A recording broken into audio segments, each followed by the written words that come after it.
नमस्कार दोस्तों, कैसे हो आप लोग। उम्मीद करता हूँ आप सब अच्छे होंगे।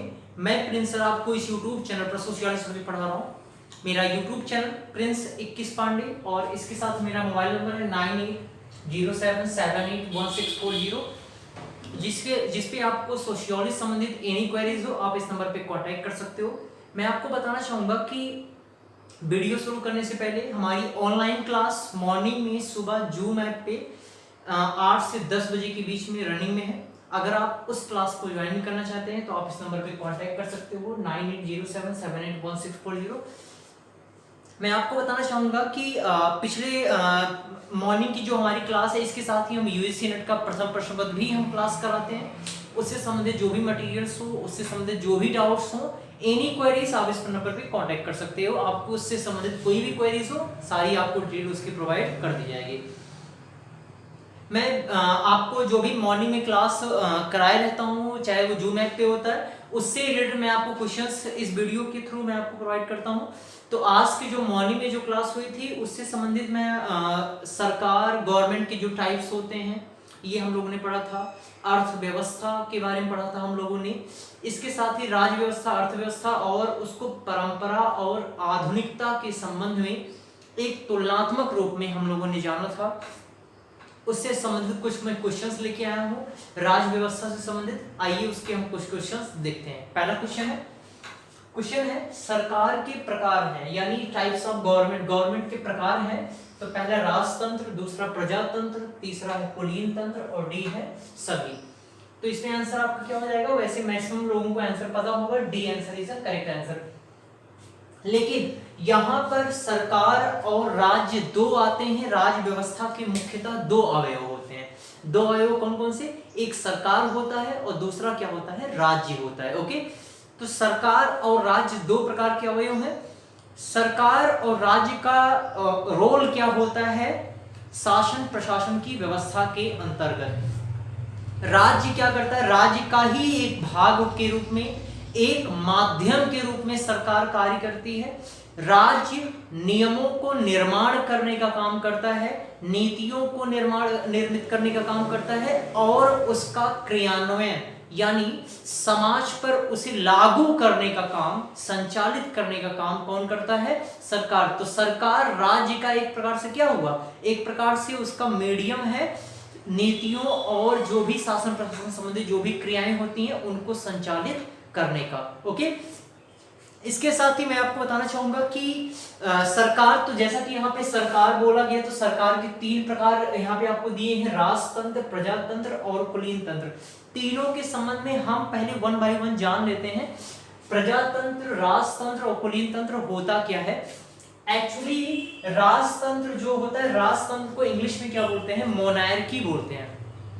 ओके, इसमें क्या होता है, इसमें जैसा कि राज से पता ही चल रहा है कि राज क्या है, राजा, यानी तंत्र, और तंत्र से होता है व्यवस्था, यानी एक ऐसी व्यवस्था, शासन प्रशासन की एक ऐसी व्यवस्था जिसमें शासन की जो बागडोर है या सत्ता की जो बागडोर है वो किसी व्यक्ति विशेष में क्या होता है, केंद्रित होती है। राइट, और उसी के उसका ही निर्णय सर्वोच्च माना जाता है कंपेयर टू पब्लिक के। ओके, लेकिन यहीं पे अगर आप देखोगे तो प्रजातंत्र यानी एक ऐसी व्यवस्था, प्रजा से मतलब क्या है, प्रजा का तंत्र, यानी सामान्य लोगों से बनी व्यवस्था, सामान्य लोगों से बनी व्यवस्था प्रजातंत्र है।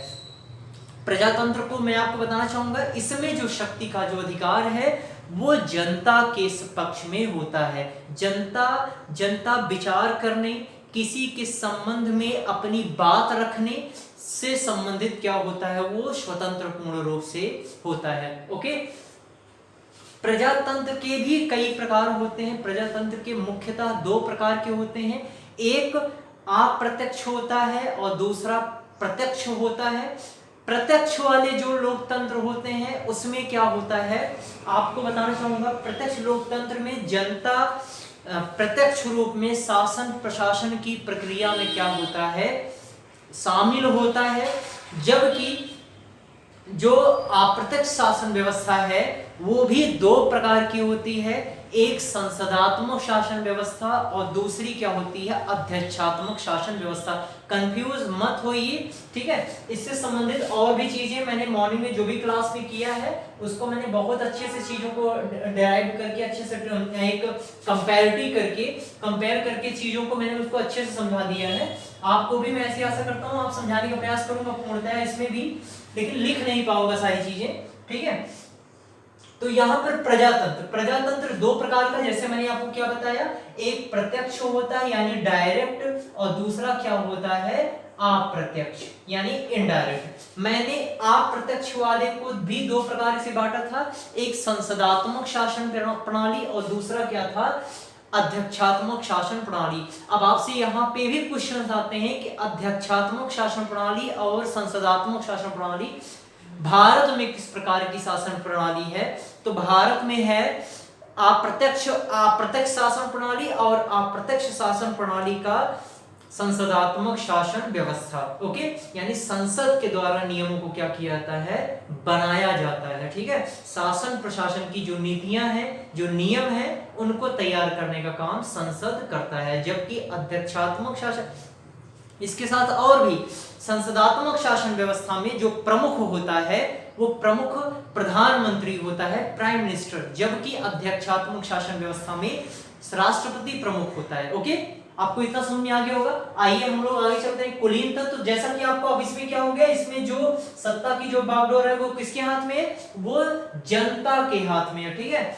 लेकिन कुलीन तंत्र क्या है, कुलीन तंत्र में यहाँ पे देखो, कुलीन से जानते हो कुलीन क्या होता है, कुलीन मतलब कुलीन का आशय क्या होता है, श्रेष्ठ वर्ग, यानी इसमें भी केंद्रित होता है शक्ति क्या होती है, केंद्रित होती है, जबकि इसमें भी केंद्रित है, ठीक है। सामान्य लोगों में कोई एक लोग नहीं होता है, ठीक है, सारे बहुत एक बड़े समूह का क्या होता है, समुच्चय होता है इसमें सामान्य लोगों में। लेकिन कुलीन तंत्र क्या होता है, इसमें भी सत्ता एक चीज मैं बताना चाहूंगा कि जो कुलीन तंत्र है ये भी मोनार्की से ही संबंधित है, उसी के समान है, लेकिन अंतर उन दोनों में ये है कि जो राजतंत्र है, राजतंत्र में किसी एक व्यक्ति विशेष, जैसे राजा, किसी एक व्यक्ति विशेष में शक्ति केंद्रित होती है, जबकि कुलीन तंत्र में लोग होते हैं, कुछ लोग होते हैं और श्रेष्ठ वर्ग के लोग होते हैं, कुछ उच्च वर्ग के लोग होते हैं, और लोगों का समूह होता है जिनमें क्या होती है, शक्ति क्या होती है, केंद्रित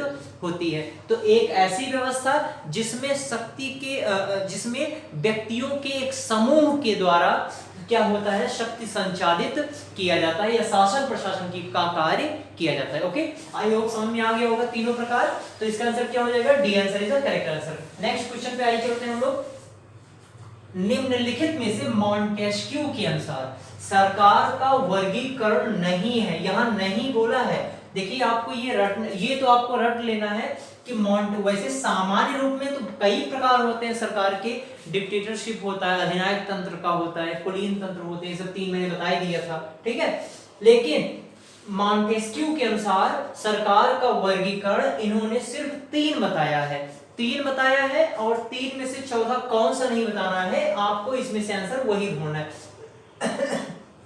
सॉरी, तो इसमें मैं बताना चाहूंगा कि जो सरकार में जो लास्ट है वो लास्ट कौन सा हो जाएगा, कुलीन तंत्र। यानी इन्होंने सरकार के क्लासिफिकेशन में तीन प्रकार की सरकार के प्रकार बताए थे, जबकि कुलीन तंत्र की बात इन्होंने नहीं की थी। तो इसका आंसर क्या हो जाएगा, डी आंसर। वैसे सारी चीज मैंने आपको बता ही दिया था। ओके, आइए आगे चलते हैं नेक्स्ट क्वेश्चन पे।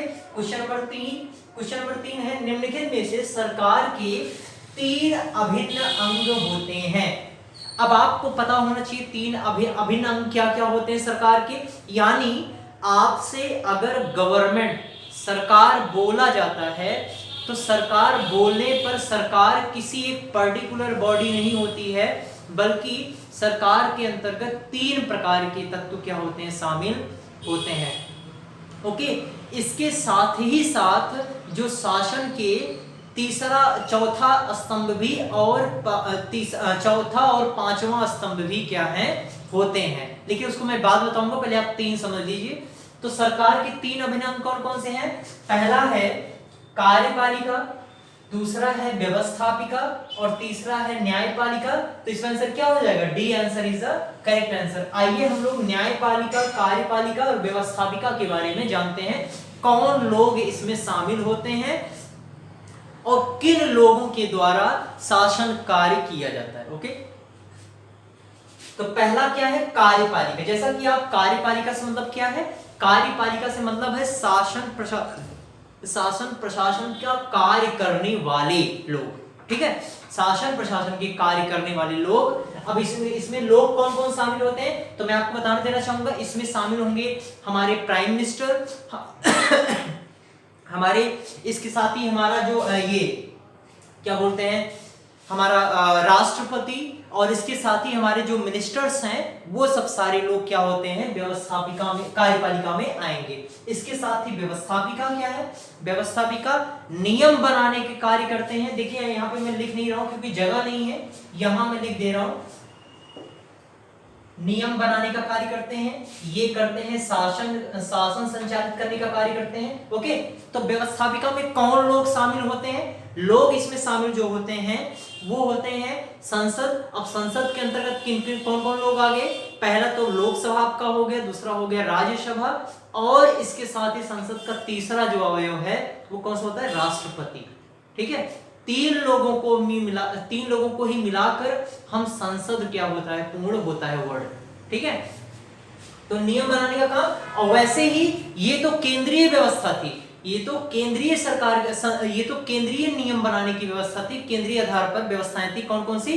जैसा कि लोकसभा, राज्यसभा और इसके साथ राष्ट्रपति। लेकिन आपको बताना चाहूंगा कि राज्य आधारित भी क्या होती हैं? नियम बनाने की व्यवस्थाएं हैं। वो कौन कौन सी हैं? तो आपको राज्य विधानमंडल उनको बोला जाता है, संसद की जगह पे वर्ड यूज किया जाता है राज्य विधानमंडल। अब राज्य विधानमंडल में कौन कौन शामिल होते हैं? तो आपका हो गया विधानसभा और विधान परिषद, और उसके साथ क्या हो गए? राज्यपाल। ओके, समझ में आ गया? चलिए आगे चलते हैं। इसके साथ ही तीसरी जो बॉडी है वो कौन सी है? न्यायपालिका, ज्यूडिशरी, जिसको बोलते हैं ज्यूडिशरी, न्यायपालिका। इसमें कौन आएंगे? हमारा सुप्रीम कोर्ट, और इसके साथ ही साथ हमारे हाई कोर्ट, स्टेट लेवल पे हाई कोर्ट और एक सेंट्रल बेसिस पर सुप्रीम कोर्ट। ओके, तो ये न्यायपालिका यानी न्याय दिलाने के काम करते हैं। ये व्यवस्था, इस व्यवस्था के अंतर्गत लोगों को एक समुचित न्याय दिलाने का कार्य किया जाता है। ओके, आपको समझ में आ गया होगा इनमें से कौन सरकार के तीन अभिन्न है? तो कार्यपालिका, व्यवस्थापिका और न्यायपालिका। तो तीन इसके आंसर हो गए। नेक्स्ट क्वेश्चन आइए चलते हैं। क्वेश्चन नंबर 4 है भारत की केंद्रीय व्यवस्थापिका। देखिए क्वेश्चन आ गया, अभी मैं जस्ट आपसे क्वेश्चंस कर रहा था और यहाँ पे सामने आपके आ भी गया। ठीक है, तो मैंने कहा कि भारत की केंद्रीय व्यवस्थापिका में कौन सा सदन शामिल है? तो केंद्रीय व्यवस्थापिका में पहली बात तो ओनली आप बताइए कौन सा हो सकता है? तो केंद्रीय व्यवस्थापिका मैंने क्या बताया था? संसद। संसद में कौन आते हैं? लोकसभा और राज्यसभा। लेकिन यहां पर केंद्रीय वर्ड यूज किया गया है, तो केंद्रीय में विधानमंडल या विधान परिषद नहीं आएंगे। ठीक है, तो लोकसभा, राज्यसभा, तो इसमें आंसर क्या हो जाएगा? D answer is the correct answer, यानी ए और बी दोनों है। लेकिन राज्य विधानमंडल ये क्या है? ये राज्य व्यवस्थापिका का क्या है? अंग है। ओके, आपको समझ में आ गया? आइए हम नेक्स्ट क्वेश्चन चलते हैं। मैं ऐसी आशा कर रहा हूं आप लोग को समझ में आ रहा होगा, अच्छा लग रहा होगा वीडियो। नेक्स्ट क्वेश्चन,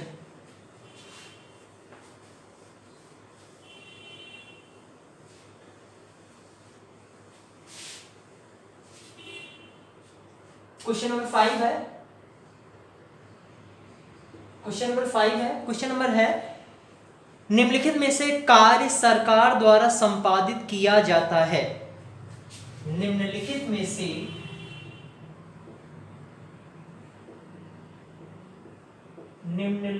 से सरकार द्वारा कार्य संपादित किया जाता है।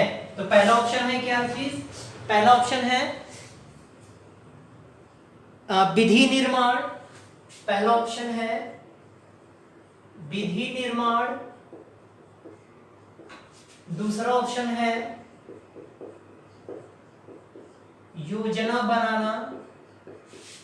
तीसरा ऑप्शन है कार्यक्रमों का निर्माण करना,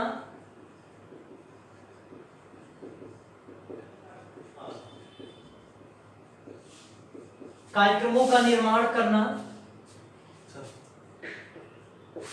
डी ऑप्शन है ये सभी।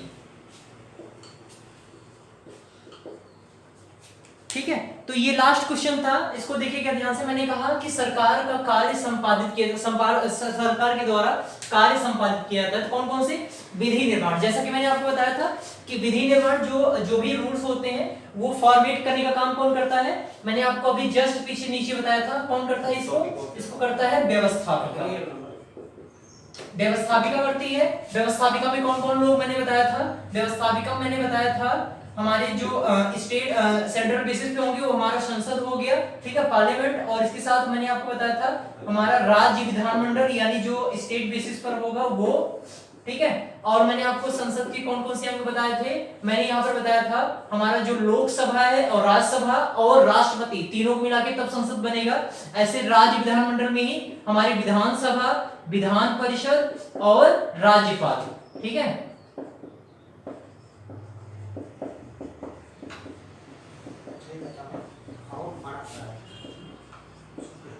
राज्यपाल, ओके। तो ये हो गया। तो पहला इसका कार्य क्या है? विधि निर्माण करने का। दूसरा कार्य क्या है? योजना बनाने, यानी कोई भी प्लानिंग करनी है तो वो क्या करती है? सरकार करती है। कार्यक्रमों का निर्माण कौन करने वाला होता है?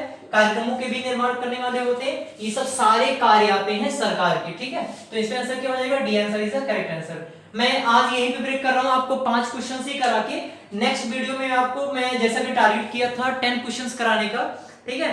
तो मैं आपको नेक्स्ट वीडियो में आपको 10 क्वेश्चन से ही एबव कराने का प्रयास करूंगा। तो अगर आपको वीडियो अच्छा लगे तो प्लीज लाइक करें, शेयर करें, और जो भी नए हो सब्सक्राइब कर सकते हैं। और साथ में ये बेल आइकन भी होता है, उसे प्रेस कर दीजिएगा। उसके अकॉर्डिंग से आपको नोटिफिकेशन 1 to 1 मिल जाया करेगा। और सोशियोलॉजी संबंधित ऑनलाइन क्लास से संबंधित जो भी क्वेरीज हो आप इस नंबर पे कांटेक्ट करिए, आपको इसके बारे में जो भी डिटेल होगी आपको प्रोवाइड कर दी जाएगी। Thank you so much.